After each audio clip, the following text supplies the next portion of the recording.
ಇತ್ತೀಚಿನ ಸಂಚಿಕೆಗಳನ್ನು ಜಾಹೀರಾತಿನ ಕಿರಿಕಿರಿ ಇಲ್ಲದೆ ನೋಡಿ.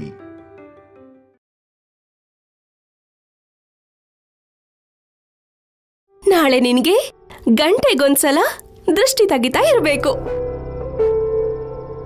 ನಾಳೆ ನೀನು, ನಾನು, ನಿಮ್ಮಪ್ಪ ಎಲ್ಲ ಒಟ್ಟಿಗೆ ಫೋಟೋ ತಗೊಳ್ಳೋಣ. ಹಾಗೆ ಎಲ್ಲರೂ ಒಟ್ಟಿಗೆ ಫೋಟೋ ತಗೊಳ್ಳೋಣ.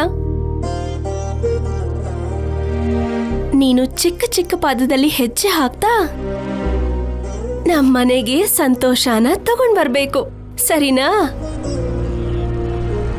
ನಿನ್ ನಗು ನೋಡ್ತಿದ್ರೆ ಸಾಕು ಕಂದ, ಎಲ್ಲ ನೋವು ಮರ್ತು ಹೋಗ್ಬೋದು. ನಿನ್ನ ಇನ್ನೂ ಎಷ್ಟು ಚೆನ್ನಾಗಿ ರೆಡಿ ಮಾಡ್ಬೇಕಂತ ಯೋಚಿಸ್ಬೇಕು.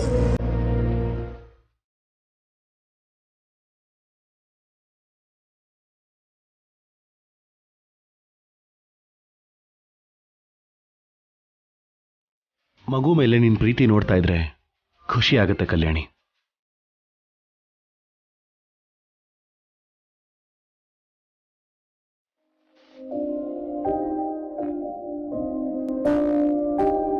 ಸಂಪದ ಮಗುನ ಬಿಟ್ಟು ಹೊರಟೋದಾಗ ಇವನ್ ಭವಿಷ್ಯ ಏನಾಗುತ್ತೋ ಅಂತ ಒಂದು ಕ್ಷಣ ನನಗೆ ಅರ್ಥನೇ ಆಗ್ಲಿಲ್ಲ.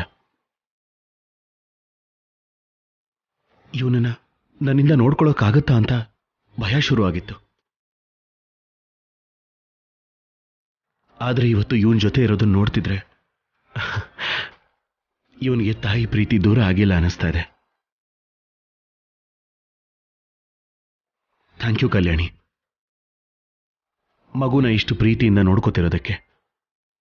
ಥ್ಯಾಂಕ್ ಯು ಸೋ ಮಚ್ ಕಲ್ಯಾಣಿ. ಹಾಗೆ ನನ್ನ ಜೀವನದಲ್ಲಿ ನೀನು ಇರೋದಕ್ಕೆ, ಇಷ್ಟು ದಿನ ನನ್ನ ಕೋಪನ ಪ್ರೀತಿಯಿಂದ ಸಹಿಸ್ಕೊಂಡಿದ್ದಕ್ಕೆ ಥ್ಯಾಂಕ್ ಯು ವೆರಿ ಮಚ್ ಕಲ್ಯಾಣಿ. ಬೇರೆಯವರಿಗೆ ಥ್ಯಾಂಕ್ ಯು ಅಂತ ಹೇಳ್ತಾರೆ ಆಫೀಸರ್, ನನಗ್ ಥ್ಯಾಂಕ್ಸ್ ಹೇಳಿ ನನ್ನೂ ಬೇರೆಯವಳಂಗ್ ಮಾಡ್ತಿದ್ದೀರಾ? ಸಾರಿ. ಅಂಡ್ ಥ್ಯಾಂಕ್ ಯು ನನಗಲ್ಲ ಆಫೀಸರ್ ಹೇಳ್ಬೇಕಾಗಿರೋದು, ಅನುಪಮಮ್ಮಗೆ.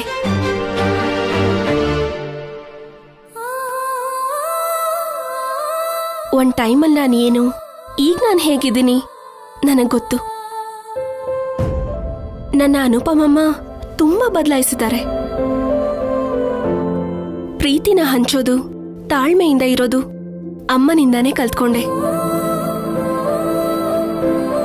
ತುಂಬಾ ದಿನಗಳಿಂದ ನೀವು ಅನುಪಮಮ್ಮನ ಅಮ್ಮ ಅಂತ ಕರೆದೇ ಇಲ್ಲ. ಹೊರಗಡೆ ಹೇಳ್ಕೊಳ್ಳಿಲ್ಲ, ಆದ್ರೆ ಅಮ್ಮ ತುಂಬಾ ನೋವು ಪಡ್ತಿದ್ದಾರೆ.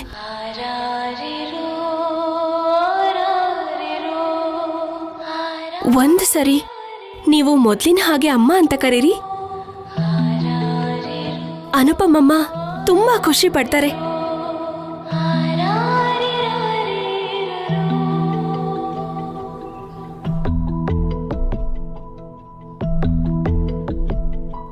ನಿಜಾನೇ ಕಲ್ಯಾಣಿ,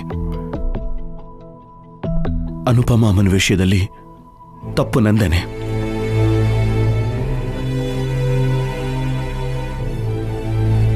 ಯಾವಾಗ್ಲೂ ಅನುಪಮ ಅಮ್ಮನ್ನ ಕ್ಷಮಿಸು ಅಂತ ಕೇಳಬೇಕು ಅನಿಸ್ತಿತ್ತು. ಆದ್ರೆ ಅನುಪಮ ಅಮ್ಮನ ಕಣ್ಣಲ್ಲಿ ಕಣ್ಣಿಟ್ಟು ನೋಡೋಕ್ಕಾಗ್ಲಿಲ್ಲ.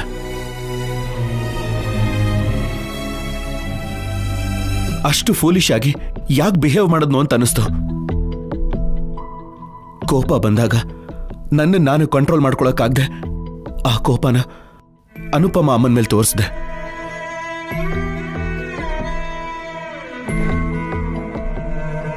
ಕಣ್ಣೀರು ಒರೆಸಿ ಅಮ್ಮ ಅಂತ ಕರೆದ್ ನಾನೇ. ಮತ್ತೆ ಅಮ್ಮನ ಕಣ್ಣಲ್ಲಿ ಕಣ್ಣೀರು ಬರೋದಕ್ಕೆ ಕಾರಣ ಅದೇ.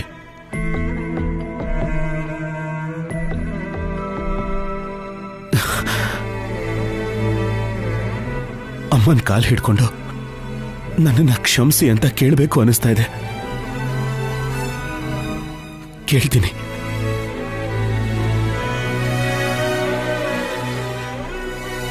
ಮತ್ತೆ ಅಮ್ಮನ ಮಡ್ಲಲ್ಲಿ ತಲೆ ಇಟ್ಕೊಂಡು ಮಲ್ಕೊಂಡು ಚಿಕ್ಕ ಮಗು ಆಗ್ತೀನಿ. ಮತ್ತೆ ಕತೆ ಹೇಳೋ ಅಂತೇನೆ ನೆಮ್ಮದಿಯಾಗಿ ನಿದ್ದೆ ಮಾಡ್ತೀನಿ.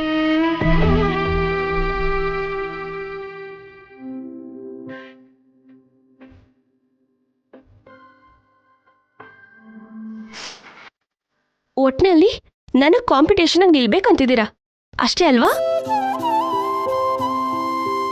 ಏನೋ ಒಂದ್ಸಲ 2 ಸಲ ಅಂದ್ರೆ ಓಕೆ. ಪ್ರತಿ ಸಲನೂ ನಮ್ಮಮ್ಮನ್ ಪ್ರೀತಿ ಹಂಚ್ಕೋತೀನಿ ಅಂತ ನನ್ ಜೊತೆ ಪೈಪೋಟಿಗೆ ನಿಂತ್ರೆ ನಾನು ಒಪ್ಪಲ್ಲ, ಹೇಳ್ತಿದ್ದೀನಿ. ಹಲೋ ಮೇಡಮ್, ನಿಮಗಿಂತ ಮೊದಲು ಅವ್ರು ನನಗಮ್ಮ, ಓಕೆನಾ? ನೀನು ಎಷ್ಟು ಬೇಜಾರು ಮಾಡ್ಕೊಂಡ್ರೂ ಅಷ್ಟೆ.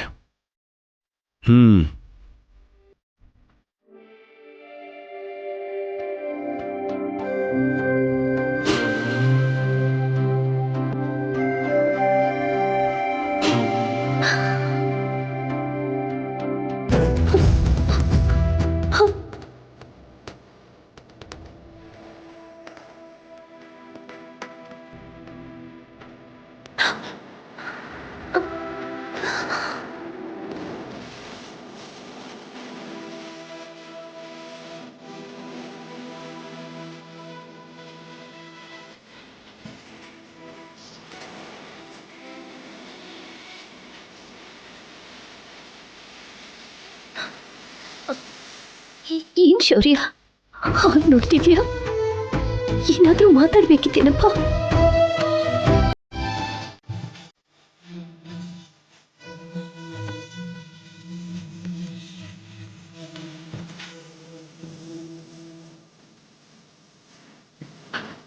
ಅಯ್ಯೋ ಶೌರ್ಯ,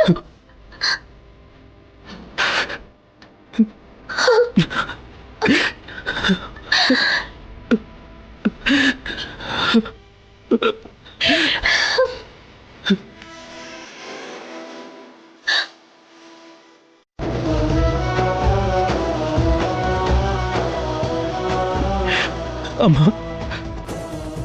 ಅಮ್ಮ, ನನ್ನ ಕ್ಷಮಿಸ್ಬಿಡಮ್ಮ.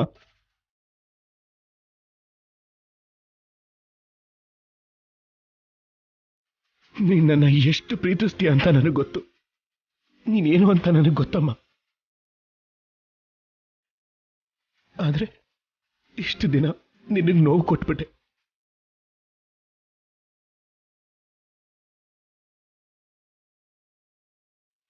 ನಿನ್ ಜೊತೆ ಮಾತಾಡ್ತೇನೆ.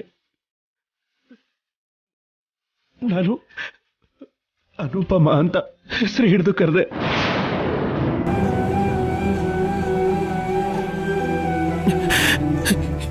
ಎಲ್ಲಿನ ಕೋಪನು ನಿನ್ ಮೇಲೆ ತೋರಿಸ್ದೆ. ಆದ್ರೂ ನೀನ್ ನನಗೆ ಎದುರಾಗಿ ಒಂದು ಮಾತು ಕೂಡ ಅನ್ಲಿಲ್ಲ.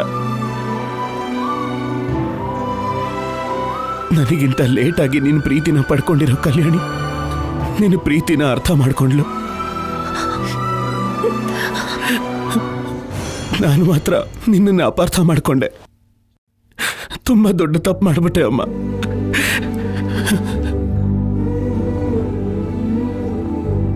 ನನ್ನನ್ನು ಕ್ಷಮಿಸಮ್ಮ, ನನ್ನನ್ನು ಕ್ಷಮಿಸ್ಬಿಡು, ಕ್ಷಮಿಸಮ್ಮ.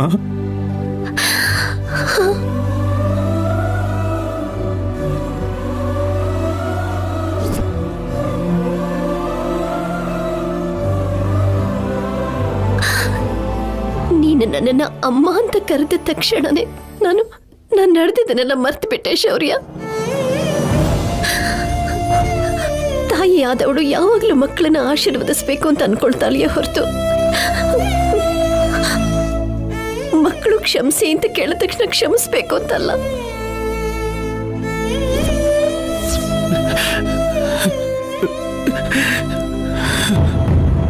ಸುಮ್ಮನೆ ಇರು, ಅಳ್ಬೇಡ.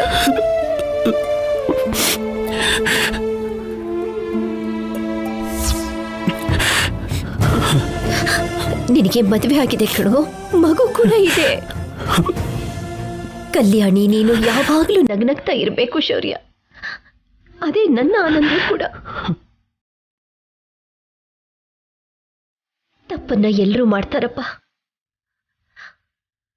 ಆದ್ರೆ ನಾವ್ ಏನ್ ತಪ್ಪು ಮಾಡ್ತಾ ಇದ್ದೀವಿ ಅನ್ನೋದನ್ನ ತಿಳ್ಕೊಂಡು ನಾವು ಸರಿ ಮಾಡ್ಕೊಂಡ್ರೆ ಆಗ ನಿಜವಾದ ಜೀವನ ಶುರುವಾಗತ್ತೆ. ನೀನು ಕಲ್ಯಾಣಿ ಇಬ್ರು ನನ್ನ ಮಕ್ಕಳೇ ಕಣೋ. ನೀವಿಬ್ರು ಸಂತೋಷವಾಗಿದ್ರೆ ಈ ಮನೇಲಿ ಎಲ್ಲರೂ ನಗ್ನಗ್ತಾ ಇರ್ತಾರೆ.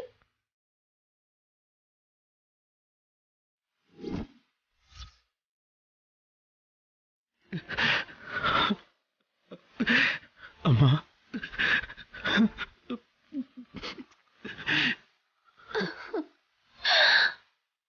ಅಯ್ಯೋ ಅನುಪಮಮ್ಮನ ಶೌರ್ಯ ಮತ್ತೆ ಅಮ್ಮ ಅಂತ ಕರೆದ್ಬಿಟ್ಟ. ಇನ್ನೇನಿದೆ, ಕಲ್ಯಾಣಿ ಅನುಪಮ ಅಮ್ಮ ಈ ಮನೆ ಮಹಾಲಕ್ಷ್ಮಿಯರಾಗೋಗ್ತಾರೆ.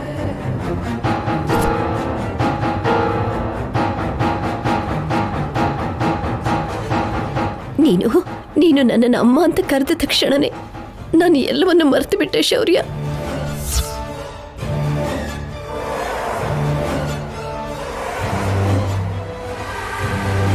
ಅಯ್ಯೋ ನಡಿಬೇಕಾಗಿದ್ದೆಲ್ಲ ನಡೆದೋಯ್ತು. ಇಷ್ಟು ದಿನ ಅನುಪಮ ಅವರೇ ಅಂತ ದೂರವಾಗಿದ್ದ ಶೌರ್ಯನೇ ಮತ್ತೆ ಮೊದಲಿನ ಹಾಗೆ ಅಮ್ಮ ಅಂತ ಒಂದಾಗೋದ. ಅವರೇನೋ ನಿಜವಾಗ್ಲೂ ತಾವೇ ಶೌರ್ಯನ್ ತಾಯಿ ಅನ್ನೋ ಹಾಗೆ ಅಳ್ತಿದ್ದಾರೆ. ಅಳ್ತಿರೋ ಶೌರ್ಯನ್ ಕಣ್ಣೀರು ಒರೆಸ್ತಿದ್ದಾರೆ. ಇಷ್ಟೆಲ್ಲ ನಡೀತಿದ್ರು ನಮ್ಮ ಮೂಗಿ ಅತ್ತಿಗೆ ಏನ್ ಮಾಡ್ತಿದ್ದಾರೆ? ಆದ್ರೂ ಎಲ್ರೂ ಒಂದಾದ್ಮೇಲೆ ಈ ದಮಯಂತಿ ಅತ್ತಿಗೆ ಮಾತ್ರ ಏನ್ ಮಾಡ್ತಾರೆ ಬಿಡು. ಅಂದ್ರೆ ನಾನು ಜೀವನ ಪೂರ್ತಿ ಈ ಮನೇಲಿ ಯಾವ ಅಧಿಕಾರನೂ ಚಲಾಯಿಸ್ದೆ ಗುಲಾಮ್ಗಿರಿ ಮಾಡ್ತಾನೆ ಇರ್ಬೇಕಾ? ಅದೇ ನಡೆಯೋ ಥರ ಇದೆ. ಇವಾಗ ಏನ್ ಮಾಡ್ಬೇಕು? ಏನೇ ನಿನಗ್ ನೀನೇ ಮಾತಾಡ್ಕೊಂಡು ನಿನಗ್ ನೀನೇ ಅಳ್ತಿದ್ದೀಯಾ? ಓಹೋ, ಅರ್ಥ ಆಯ್ತು. ನಿನ್ ಕ್ರೈಮ್ ಪಾರ್ಟ್ನರ್ ಅದೇ ನಮ್ಮ ಅಕ್ಕ ದಮಯಂತಿಗೆ ಮಾತು ಬರ್ತಿಲ್ವಲ್ಲ. ನಾಳೆ ನಿನಗೂ ಹೋದ್ರೆ ಏನಪ್ಪಾ ನನ್ನ ಪರಿಸ್ಥಿತಿ ಅಂತ ಪ್ರಾಕ್ಟೀಸ್ ಮಾಡ್ತಿದ್ಯಾ? ಮದ್ವೆ ಮನೇಲಿ ನಿಮ್ಮಂತವ್ರೆ ಶುಭ ಹಾರೈಸೋ ವೆಂಕಣ್ಣ ಅಂದ್ರೆ ಮದುಮಗಳು ಎಲ್ಲಿದ್ದಾಳೆ ಅನ್ನಂತೆ. ಒಂದಿನಾದ್ರೂ ಒಂದ್ ವಿಷಯದಲ್ಲಾದ್ರೂ ನೀವ್ ನನಗ್ ಸಪೋರ್ಟ್ ಮಾಡಿದೀರಾ? ಅದೇ ಆ ಶೌರ್ಯನ್ ನೋಡಿ, ಹೆಂಡ್ತಿನ ಎಷ್ಟ್ ಚೆನ್ನಾಗಿ ನೋಡ್ಕೋತಾನೆ. ನೀವ್ ಹೇಗಿದ್ದೀರಾ ನೋಡಿ. ಬಾರ್ಕೋಲಲ್ಲಿ ಎತ್ತಿಗೆ ಹೊಡೆದಾಗೆ ಯಾವಾಗ್ಲೂ ನನ್ಗೆ ಬೈತೀರಾ. ನಿನಗೂ ಕಲ್ಯಾಣಿಗೂ ನರಿಗೂ ದೇವಲೋಕಕ್ಕೂ ಇರೋಷ್ಟು ವ್ಯತ್ಯಾಸ ಇದೆ. ಅಂದ್ರೆ ನನ್ನ ನರಿ ಅಂತಿದ್ದೀರಾ? ಚಿಚಿ, ನಿನ್ನ ಹಾಗೆ ನನ್ನ ಬಾಯಿಂದ ಹೇಗೆ ಹೇಳ್ತೀನಿ ಬಂಗಾರ? ಅದೇನು ಅಂದ್ರೆ ಕಲ್ಯಾಣಿನ ದೇವಲೋಕಕ್ಕೆ ಹೋಲಿಸ್ದೆ ಅಷ್ಟೇ. ಕಲ್ಯಾಣಿ ಅಮಾಯಕಿ, ಎಲ್ಲರೂ ಚೆನ್ನಾಗಿರ್ಬೇಕು ಅಂತ ಅನ್ಕೋತಾಳೆ. ಇದೆಲ್ಲ ತನ್ನ ಕುಟುಂಬ ಅನ್ಕೋತಾಳೆ. ಹಾಗ ನೀನ್ ಯಾವಾಗ ಅನ್ಕೋತೀಯೋ, ನೀನು ಬದಲಾಗಿದ್ದೀಯ ಅಂತ ನನಗೆ ಯಾವತ್ತು ಅನ್ಸುತ್ತೋ ಅವಾಗ ನಾನು ನಿನ್ಗೆ ಸಪೋರ್ಟ್ ಮಾಡ್ತೀನಿ, ಸರಿನಾ? ನನ್ನ ಒಳ್ಳೆತನ ನಿಮಗ್ ಯಾವತ್ತಿಗೂ ಅರ್ಥ ಆಗಲ್ಲ. ಹೌದೌದು, ದಿನ ನೀನ್ ಒಳ್ಳೆತನ ನೋಡಕ್ಕಾಗ್ದೆ ಕಣ್ಮುಚ್ಕೋತಿದ್ದೀನಿ. ನೋಡಿದ್ ಸಾಕು ಬಿಡು, ಮಲ್ಕೋ.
ಅವ್ರ ಅಮ್ಮನ ಮಾತಿಂದ ಬರ್ತಿದ್ಯಾ ಇಲ್ಲ ನನ್ನ ಮೇಲೆ ಪ್ರೀತಿ ಕಡಿಮೆ ಆಗಿ ಬರ್ತಿದ್ಯಾ?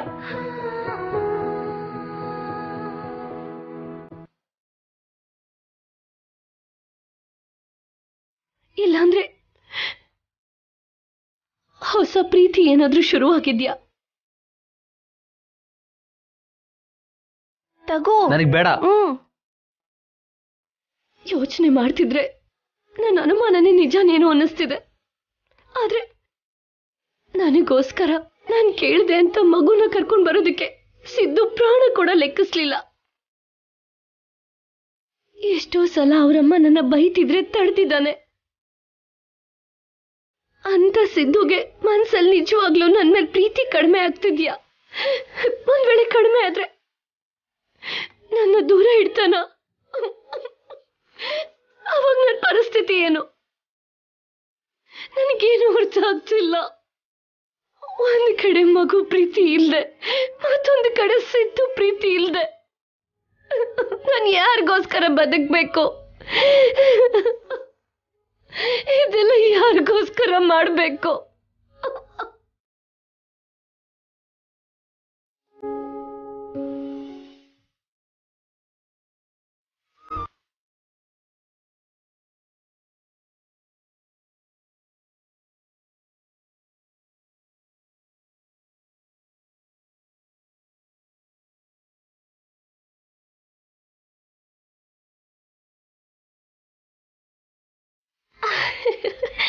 ಕಂದ, ಈ ದಿನ ನನ್ನ ಜೀವನದಲ್ಲೇ ನಾನು ಮರೆಯೋದಿಲ್ಲ. ನಮ್ಮಮ್ಮ ನಿಮ್ಮಪ್ಪನ ಮಧ್ಯೆ ಇದ್ದ ಗೋಡೆ ಇವತ್ತಿಗೆ ಒಡೆದೋಯ್ತು. ಇಷ್ಟು ದಿನ ಕಾಯ್ತಾ ಇದ್ದೆ, ಇಬ್ರು ಒಂದಾಗಿ ಮುಂಚಿನ ಹಾಗೆ ಆಗ್ಬೇಕು ಅಂತ. ನಾನು ದೇವರನ್ನ ಬೇಡ್ಕೊಳ್ದೇ ಇರೋ ದಿನಾನೇ ಇಲ್ಲ. ನನ್ನ ಬೇಡಿಕೆನ ಇವತ್ತು ನೆರವೇರಿಸ್ತಾ.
ಇವತ್ತು ಅಮ್ಮ ನಾನು ಮತ್ತೆ ಹತ್ರ ಆಗಿದ್ದೀವಿ ಅಂದ್ರೆ ಅದು ನಿನ್ನಿಂದಾನೇ ಕಲ್ಯಾಣಿ. ನಿನ್ನ ಮಾತುಗಳಿಂದಾನೆ ನನ್ನ ಮನಸ್ಸಲ್ಲಿರೋ ನೋವನ್ನ ಅನುಪಮ ಅಮ್ಮನ ಮುಂದೆ ಹೇಳೋಕ್ಕಾಗಿದ್ದು. ಇಷ್ಟು ದಿನ ಹೇಗೆ ಕ್ಷಮಿಸಿ ಅಂತ ಕೇಳಬೇಕು ಅಂತ ನನ್ನಲ್ಲಿ ನಾನೇ ನೋವು ಪಡ್ತಿದ್ದೆ, ಒದ್ದಾಡ್ತಿದ್ದೆ. ಆದ್ರೆ ಇವಾಗ ಅನುಪಮ ಅಮ್ಮ ನನ್ನನ್ನು ಕ್ಷಮಿಸಿದ್ಮೇಲೆ ನನ್ನ ಮನಸ್ಸಿಗೆ ಸಮಾಧಾನ ಆಯ್ತು. ಇದೆಲ್ಲ ನಿನ್ನಿಂದಾನೆ ಕಲ್ಯಾಣಿ, ನಿನ್ನಿಂದಾನೆ.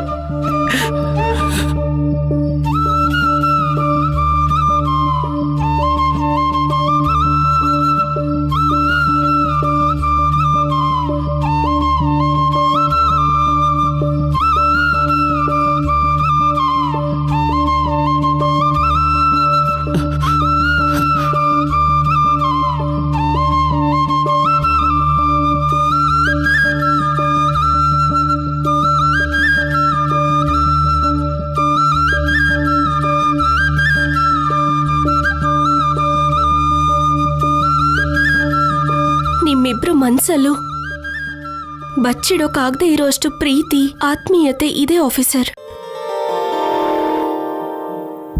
ನಮ್ಗೆ ತುಂಬಾ ಇಷ್ಟ ಆದೋ ಜೊತೆ ಜಗಳ ಮಾಡ್ಕೊಂಡಾಗ, ದೂರ ಆದಾಗ, ಮನ್ಸ್ ಬಿಚ್ಚಿ ಒಂದ್ಸಲ ಮಾತಾಡ್ಕೊಂಡ್ರೆ ಎಷ್ಟೇ ಕೋಪ ಇದ್ರೂ ಕರಗೋಗುತ್ತೆ. ಎಷ್ಟೇ ದೊಡ್ಡ ಅಪಾರ್ಥ ಆಗಿದ್ರೂ ಸರಿ ಹೋಗ್ಬಿಡುತ್ತೆ ಆಫೀಸರ್. ಚಿಕ್ಕ ಮಗು ತರ ನೀವು ಅಳ್ತಿದ್ರೆ ಚಿಕ್ಕ ಮಗುನ ಸಮಾಧಾನ ಮಾಡೋ ಹಾಗೆ ಅನುಪಮಮ್ಮನ್ ಮಾತುಗಳನ್ನ ಕೇಳ್ತಿದ್ರೆ ಎಷ್ಟು ಖುಷಿ ಆಯ್ತು ಗೊತ್ತಾ ಆಫೀಸರ್? ಆದ್ರೆ ನನಗೆ ಒಂದು ಬೇಜಾರು. ಏನದು ಕಲ್ಯಾಣಿ? ಇನ್ಮೇಲೆ ನನಗಿಂತ ನಿಮ್ಮೇಲೆ ಅನುಪಮಮ್ಮ ಜಾಸ್ತಿ ಪ್ರೀತಿ ತೋರಿಸ್ತಾರೇನೋ ಅಂತ.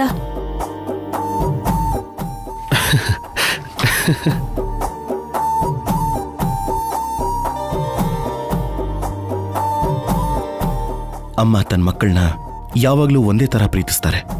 ಅಮ್ಮನ ಪ್ರೀತಿಲಿ ವ್ಯತ್ಯಾಸ ಇರೋದಿಲ್ಲ. ಅಲ್ನೋಡಿ, ಆಗ್ಲೇ ಅವ್ರನ್ನ ವಹಿಸ್ಕೊಂಡು ಮಾತಾಡ್ತಿದ್ದೀರಾ. ನೀವ್ ನನ್ನ ಮೋಸ ಮಾಡ್ಬೋದು ಅಂತ ಅನ್ಕೋಬೇಡಿ. ನನಗ್ ಗೊತ್ತು, ಅಮ್ಮಂಗೆ ಯಾವತ್ತಿದ್ರು ಮಗ ಅಂದ್ರೇನೆ ಇಷ್ಟ. ಅಪ್ಪಂಗೆ ಮಗಳ ಮೇಲೆ ಜಾಸ್ತಿ ಪ್ರೀತಿ. ಹಾಗ ಅನ್ಕೋತಾರಷ್ಟೇ, ಆದ್ರೆ ಅದು ನಿಜ ಅಲ್ಲ. ಸರಿ ಬಿಡಿ, ನಮ್ದೆ.